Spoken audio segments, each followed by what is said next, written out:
Baik, bismillahirrahmanirrahim. Assalamualaikum warahmatullahi wabarakatuh. Semoga semuanya dalam keadaan sehat walafiat, amin. Baik, untuk perkuliahan hari ini kita akan belajar terkait dengan activity based costing yang menyangkut nanti cost driver dan activity tracing. Apa itu activity based costing? Nanti kita bandingkan dengan sistem pembiayaan tradisional. Antara activity based costing dan pembiayaan tradisional itu seperti apa? Nah, di sini kita bahas dulu sebelum ke activity based costing terkait dengan keterbatasan sistem pembiayaan tradisional. Ini mikir. Sistem pembiayaan tradisional itu seperti apa? Di sini tarif departemen memberikan biaya yang lebih rinci tindakan, terutama jika departemen melakukan kegiatan yang cukup berbeda. Itu bagaimana caranya? Seorang manajer baru berpikir bagaimana departemen itu menyajikan atau memberikan biaya yang lebih rinci, terutama ketika departemen melakukan kegiatan yang cukup berbeda. Cukup berbeda contohnya menghasilkan produk A dan produk B. Misalkan nanti contohnya perusahaan kulit memproduksi tas maupun sepatu, itu produk yang berbeda. Bagaimana penetapan biaya untuk tas dan penetapan biaya untuk sepatu untuk penentuan harga pokoknya. Saya perlu tahu lebih banyak tentang penetapan biaya berdasarkan aktivitas sebelum membuat keputusan. Sepertinya keputusan saya akan didasarkan pada analisis manfaat atau biaya manfaat yang cermat. Jadi antara manfaat dan biaya yang dikeluarkan itu perbandingannya seberapa. Oke. Kenapa kita menggunakan activity based costing? Karena activity based costing itu berdasarkan dengan aktivitas yang digunakan, aktivitas yang dilaksanakan untuk menghasilkan produk tertentu. Kalau menggunakan sistem tradisional, misalkan antara produk A dan B itu dibebankan terutama biaya overhead itu yang sama. Perusahaan mengeluarkan biaya overhead 200 untuk menghasilkan 2 unit produk. Nah, biaya yang dikeluarkan itu langsung dibagi 2, misalkan 100-100. Padahal yang memerlukan atau kita anggap tadi produk tas dan sepatu. Produk tas itu sebenarnya meminum atau membutuhkan biaya yang lebih tinggi, tetapi karena di sini sistemnya tradisional dibagi 2, otomatis produk yang memerlukan biaya lebih tinggi maupun produk yang lebih rendah itu dibebankan biaya yang sama, tidak fair. Maka solusinya kita menggunakan activity based costing atau sesuai dengan aktivitas yang dibutuhkan untuk menghasilkan suatu produk tertentu. Nah, activity based costing itu apa? Itu pendekatan penetapan biaya yang membebankan biaya ke produk atau layanan berdasarkan konsumsi mereka atas sumber daya yang disebabkan oleh aktivitas seperti yang sudah saya sebutkan tadi. Apa yang akan kita ulas terkait dengan direct labor, machine labor, lot size, number of setup, number of engineering hours, number of layers. Nah, nanti seperti apa kita bahas langsung ke contohnya untuk lebih jelasnya. Jadi konsep berpikirnya dipahami terlebih dahulu. Activity based costing itu pembebanan biaya atas dasar aktivitas atau biaya yang digunakan untuk produk tertentu. Tidak serta-merta asal dibagikan, ada 3 produk otomatis 1 dibagi 3 untuk masing-masing biayanya. Tidak seperti itu, tetapi produk mana yang memerlukan cost tinggi, produk mana yang memerlukan biaya yang lebih rendah, itu sesuai dengan proporsinya.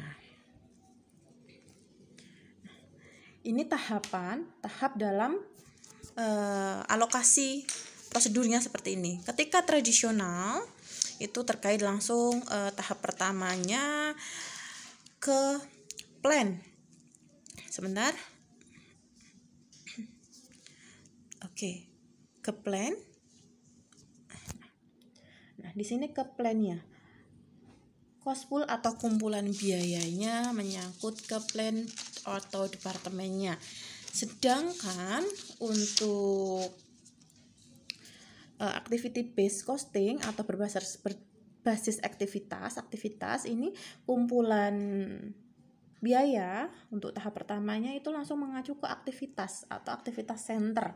Nanti sering disebut dengan cost driver. Di sini bedanya. Nah, langkah selanjutnya tahap keduanya sama-sama langsung ke objek biaya. Nah, apa itu cost pool, apa itu cost object? Oke, kita bahas langsung. Sebentar. Nah, kapan sistem penetapan biaya berbasis aktivitas dibutuhkan? Nah, activity based costing harus dilaksanakan ketika persaingan yang lebih kuat meningkatkan biaya, kesalahan yang disebabkan oleh penetapan harga yang salah. Jadi ketika ada peningkatan atau persaingan itu menimbulkan kita buru-buru menghasilkan beberapa produk, tetapi kita salah dalam perhitungan harga, penetapan harganya. Nah, penetapan harga salah kenapa? Karena pemberian atau penetapan biayanya salah. Seperti yang sebutkan di awal, seharusnya mendapatkan biaya 200 tetapi dibebankan 300, atau sebaliknya seharusnya 300 tapi dibebankan 200. Itu akibatnya harga yang ditetapkan itu salah. Nah, yang kedua, keragaman produk tinggi dalam volume, ukuran, dan kompleksitas. Nah, ketika suatu perusahaan itu menghasilkan beberapa produk, penetapan biaya itu sangat diperlukan untuk menghindari kesalahan dalam penetapan biaya suatu produk tertentu. Oke, tadi saya sebutkan cost pool. Cost pool itu apa? Cost pool ini biaya terjadi jika sumber daya digunakan untuk tujuan tertentu. Biaya dapat dikumpulkan ke kelompok tertentu atau disebut cost pool. Cost pool itu sebenarnya kumpulan biaya. Nah, pengelompokan bisa berdasarkan jenis biaya. Jenis biaya apa saja, Bu? Oke, jenis biaya tenaga langsung dan dalam satu pool atau satu kumpulan, bahan dalam satu kumpulan atau lainnya. Sumber bisa dari kita kumpulkan satu sumber departemen 1, departemen 2, dan seterusnya. Atau kita kumpulkan biaya berdasarkan pusat pertanggungjawabannya. Nanti biaya berdasarkan manajer 1 apa saja yang dibutuhkan, manajer 2 apa saja, dan selanjutnya. Jadi berdasarkan kumpulan biaya dibebankan, diposkan di mana saja. Bisa berdasarkan sumbernya, bisa pertanggungjawabannya, atau lainnya. Tadi cost pool, sekarang cost objek. Cost objek itu apa? Itu adalah produk, jasa, atau unit organisasi di mana biaya dibebankan untuk beberapa tujuan manajemen. Produk dan jasa pada umumnya merupakan objek biaya atau cost objek, sementara departemen produksi bisa diperlakukan sebagai kumpulan biaya atau cost pool maupun bisa cost objek. Cost objek itu meliputi kelompok produk, jasa, departemen, pelanggan, supplier, provider jasa telepon, dan banyak lagi yang lainnya. Jadi yang merupakan objek biaya itu apa saja. Setiap hal di mana biaya dapat ditelusuri dan yang merupakan peran kunci dalam strategic management dapat dipertimbangkan sebagai cost biaya. Jadi yang dibilang cost objek atau biaya cost. Cost objek, objek biaya itu dapat ditelusuri dan merupakan peran kunci dalam strategic management. Nah, bagaimana selanjutnya kita bahas bagaimana langkah-langkah merancang sistem. Lanjut, untuk langkah-langkah merancang sistem pembiayaan berbasis aktivitas, yang pertama itu identifikasi biaya dan aktivitas sumber daya. Menetapkan biaya sumber daya untuk aktivitas dan tetapkan biaya aktivitas ke objek biaya. Jadi yang pertama harus identifikasi biaya dan aktivitas sumber daya, baru penetapan biaya sumber daya untuk aktivitasnya, dan tetapkan biaya aktivitas ke objek biayanya. Pertama, analisis aktivitas. Apa yang harus dilakukan? Analisis merupakan unit dasar dari pekerjaan. Analisis aktivitas homogen merupakan kumpulan aktivitas yang mempunyai klasifikasi proses yang sama, klasifikasi tingkat yang sama, dan klasifikasi driver yang sama. bisa dikategorikan berdasarkan level unit, level batch, level produk, dan level fasilitas. Nah, itu pertama kita analisis aktivitasnya. Yang selanjutnya, identifikasi aktivitas. Aktivitas level unit itu merupakan aktivitas yang dilakukan setiap kali satu unit diproduksi. Driver tingkat unit bisa berupa unit produk, jam tenaga kerja langsung, dan jam mesin. Untuk aktivitas level batch, itu aktivitas yang dilakukan setiap kali suatu batch barang diproduksi. Nah, ukuran untuk drivernya jumlah batch, jam pemeriksaan, jumlah pesanan produksi, dan jumlah perpindahan bahannya. Untuk aktivitas level produk, ini aktivitas yang dilakukan untuk mendukung berbagai produk yang diproduksi perusahaan. Ukuran drivernya, perubahan perekayasaan, pengembangan prosedur pengujian produk, dan pemasaran produk. Selanjutnya, untuk aktivitas level fasilitas merupakan aktivitas yang menunjang proses produksi secara keseluruhan. Drivernya, pengukurnya adalah jumlah atau pembentuknya adalah jumlah tenaga keamanan, luas taman, luas lantai pabrik, dan sebagainya. Karena ini ukurannya atau levelnya yaitu fasilitas, makanya menggunakan luas taman contohnya. Nah, langkah yang selanjutnya menetapkan sumber daya untuk aktivitas. Pertama, pengukuran utilitas. 2. Jumlah karyawan untuk aktivitas terkait penggajian. Yang ketiga, jumlah penyetelan untuk aktivitas penyetelan mesin. Yang keempat, jumlah gerakan untuk aktivitas penanganan material. Yang kelima, jam mesin untuk aktivitas menjalankan daya mesin. Nah, selanjutnya tetapkan biaya aktivitas ke objek biaya. Aktivitasnya material purchasing menggunakan atau ukuran drivernya material cost. Direct labor support menggunakan direct labor cost. Mesin operasi mesin menggunakan mesin hour, berapa jam mesinnya, dan sampai dengan general dan administratif menggunakan amount of value added.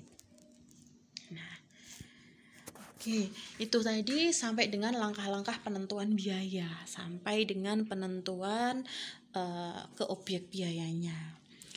Sebenarnya untuk activity based costing itu mempunyai keunggulan dan kelemahan. Di antaranya keunggulannya memberikan biaya produk yang lebih akurat dan informatif, jelas, karena biaya untuk produk tertentu itu sesuai dengan aktivitas penggunaan biaya untuk menghasilkan produk tersebut.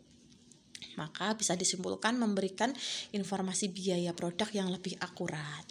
Kedua, memberikan pengukuran biaya penggerak atau driver aktivitas yang lebih akurat.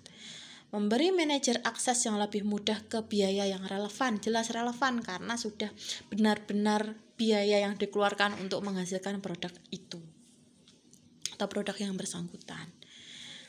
Kelemahannya, beberapa biaya mungkin memerlukan alokasi ke departemen dan produk tertentu. Kedua, beberapa biaya yang dapat diidentifikasi dengan produk tertentu dihilangkan. Dan yang ketiga, mahal untuk dikembangkan dan diterapkan, serta memakan waktu yang lebih panjang. Untuk penghitungannya aja jelas lebih panjang, lebih rinci. Nah, kita langsung ke contoh penghitungannya seperti apa ketika penerapan activity based costing dan dibandingkan dengan komparasi ke tradisional seperti apa. Nah, contohnya di sini ada komparasi untuk tradisional dan activity based system atau activity based costing. Ada suatu perusahaan mengkategorikan produknya ke produk deluxe dan produk reguler. Untuk menghasilkan produk deluxe dan reguler itu membutuhkan biaya yang berbeda. Contohnya di sini contohnya. Sebentar. Oke. Nah, di sini contoh soal 1. diketahui satu, ini satu soal diketahui produksi volume atau volume produksi untuk deluxe dan reguler. Untuk deluxe 5.000 dan reguler 15. Ada selling price-nya untuk deluxe di harga 400 dan reguler 200. Untuk biaya labor cost 200 dan regulernya 80. Untuk direct labornya 25.000 dan 75.000. Ini diketahui satu dan diketahui dua. Diperhatikan saya beri kode untuk soalnya diketahui satu dan diketahui dua. Jadi diketahui S1 dan diketahui S2. Langsung di sini karena langsung dijabarkan dengan jawabannya, maka tolong diperhatikan. Langkah pertama kita menghitung total direct labor hours dari deluxe dan reguler. Di sini 25 ditambah dengan 75.000 ketemu 100.000. Ini langkah 1. Jawaban langkah 1 J1. Saya beri kode J, untuk soal saya beri kode S. Jadi J1. Langkah kedua kita mencari overhead rate. 2 juta dolar dibagi dengan jawaban 1. 2 juta diambil dari mana? Ini 2 juta diambil dari S2. 2 juta total. Mohon maaf. Diambil dari 2 juta. Dibagi jawaban 1, dibagi J1. Ketemu overhead rate 20 DLH atau 20 dolar direct labor hours untuk overhead rate. Nah, setelah ketemu jawaban ini J2 nggih. J2 ini J1, ini J2. Oke, langkah selanjutnya. Langkah selanjutnya kita menghitung. Oke. Kita menghitung deluxe model. Kita menghitung overhead deluxe model. Ini kita kasih J3. Nah, jawaban J3. Di sini J3 dihitung dari 20 DLH, jawaban 2. Ini jawaban 2, dari jawaban 2 dikali deluxe labor untuk deluxe-nya 25.000 dolar. Ketemu 500.000. Mohon maaf ini kurang 01, 500.000 total overhead. Nah, untuk menghitung overhead kita cari per unit, maka 500.000 dolar dibagi dengan unitnya berapa dari soal 1, 5.000. Jadi ketemu deluxe model untuk mempunyai overhead per unitnya 100 dolar per unit. Oke. Sebentar.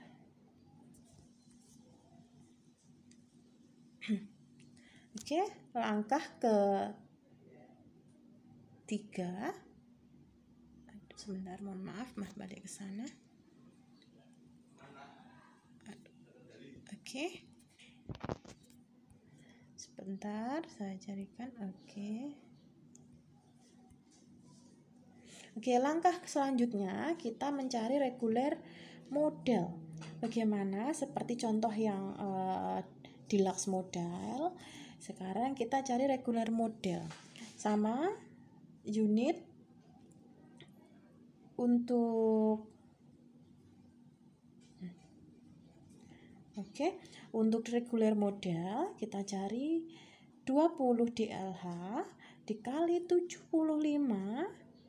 reguler 75 ketemu 1,1.500.000 dolar. Kita cari overhead per unit, maka 1,5 dibagi dengan production volume 15.000 ketemu 100 per unit. Nah, ini langkah keempat, jawaban keempat. Nah, setelah jawaban keempat kita lanjut ke jawaban kelima. Bagaimana? Nah, ini bukan jawaban. Tadi saya beri kode untuk diketahuinya ada S1, ada S2, dan ini ada S3.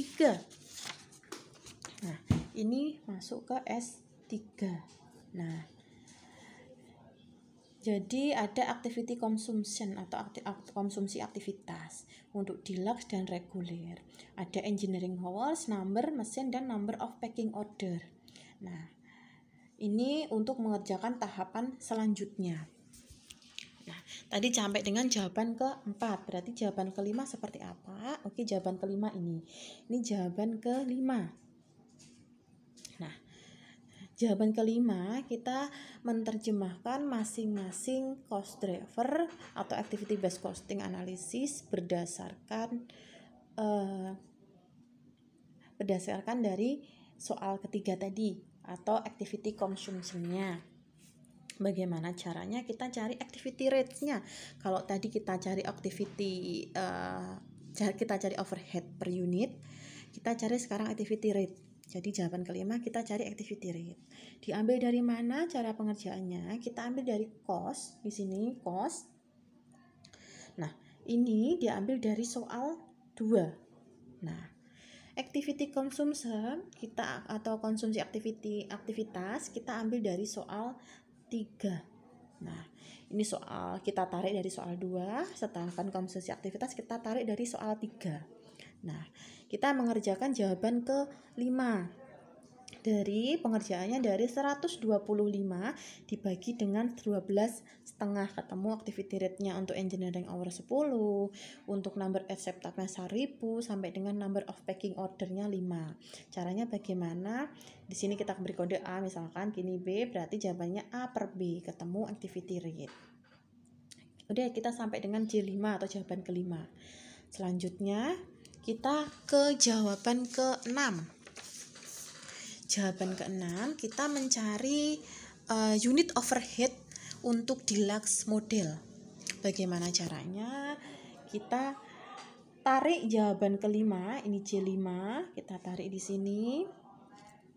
Lanjutkan number of aktivitas. Dari mana ini? Ini dari soal 3. Dari soal 3 untuk produk deluxe. Perhatikan ya, untuk produk deluxe. Ketemu total overhead dari mana? Dari activity rate kali number of aktivitas. Ketemu 50.000, number setup-nya 200 dan number of packing-nya 25. Ketemu overhead per unit dari mana? Dari 50.000 total overhead dibagi dengan ini masuk ke soal 1. Di volume produksinya berapa? Nah, ketemu 10, 40, 100 dan number of packing-nya 5 dijumlahkan untuk overhead unit totalnya 155. Nah, ini sampai dengan jawaban ke-6, ini C6. Nah, lanjut kita ke C7. Nah, C7 kita mencari regular model. Bagaimana? Sama ketika kita mencari deluxe model. Kita cari regular modelnya bagaimana? Ini kita tarik dari jawaban ke-5. Ini sama, ini soal ketiga. Soal ketiga tapi dari regular model. Untuk total overhead caranya sama, activity rate dikali number of aktivitas. Baru untuk yang unit overhead, total overhead dibagi dengan ini soal 1 ke volume produksi. Ketemu masing-masing unit overhead engineering 5, 6 dan dijumlahkan untuk dengan produksi 15.000 unit mengharuskan untuk unit overheadnya 81,67. Nah, udah sampai dengan jawaban ke-7. Untuk selanjutnya jawaban ke-8, bagaimana kita mencari produk profitability traditional costing system. Bagaimana caranya? Oke, kita ada unit sellingnya, ada unit produksinya. Jadi kita menghitung nanti ujungnya menghitung produk margin. Nah, ini kita tradisional. Nanti kita bandingkan dengan yang activity based costing seperti apa. Nah, untuk unit selling produk deluxe 400 kita ambil dari soal, ini soal 1. Regulernya 200. Nah, direct material and labor 280 ini sama dari soal 1. Nah, untuk factory overhead ini dari jawaban 3 dan 4. Nah, dari jawaban 3 dan 4 ditarik ke sini untuk deluxe 100 dan reguler 100. Nah, ini ngepasi pas sama 100 dan 100. Maka cost per unitnya dari direct material and labor 200 tambah 100 ketemu cost per unitnya 300 untuk deluxe dan 180 untuk reguler. Hitung produk marginnya dari mana? Dari unit selling dibagi dengan cost per unit. Ketemu untuk deluxe mempunyai produk margin 100 dan reguler mempunyai produk margin 20. Nah, ini jawaban 8 untuk menghitung produk profitability menggunakan traditional costing system. Nah, bagaimana ketika kita menghitung menggunakan activity based costing? Oke, kita lanjut. Nah, sama halnya kita memerlukan unit selling berada dosing dan direct labor dari S1 dari soal 1. Nah, yang membedakan ini yang diberikan tulisan warna merah nih. Factory overhead kita tarik dari di sini 155 itu jawaban 6 dan 81,67 jawaban ke 7. Nah, antara material dan factory overhead kita jumlahkan sama seperti halnya kita menghitung menggunakan tradisional. Ketemu 355 untuk deluxe dan 161,67 untuk reguler. Nah, di sini jelas beda. Tetap tadi ketika kita menggunakan tradisional di sini 100, di deluxe 100 dan di reguler juga 100. Sekarang udah beda.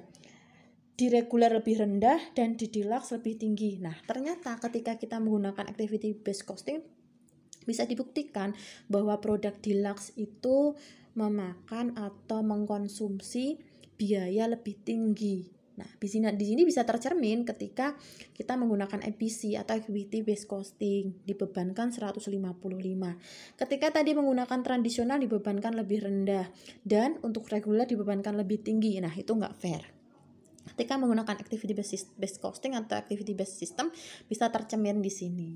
Nah, di sini produk marginnya untuk deluxe 45 dan reguler 38 nggak jauh beda, tapi yang tadi bisa tercermin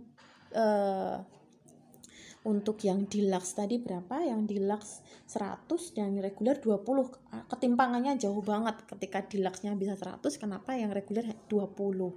Nah, kalau di sini bisa terlihat ternyata untuk deluxe dan reguler untuk profit marginnya nggak terlalu jauh karena deluxe dengan harga 400 itu memerlukan atau mengkonsumsi biaya yang lebih tinggi seperti itu. Bisa tercermin mana yang mengkonsumsi biaya tinggi dan mana yang mengkonsumsi biaya rendah ketika kita menggunakan activity based costing. Nah, bisa disimpulkan total overhead, mohon maaf ini salah, ini 275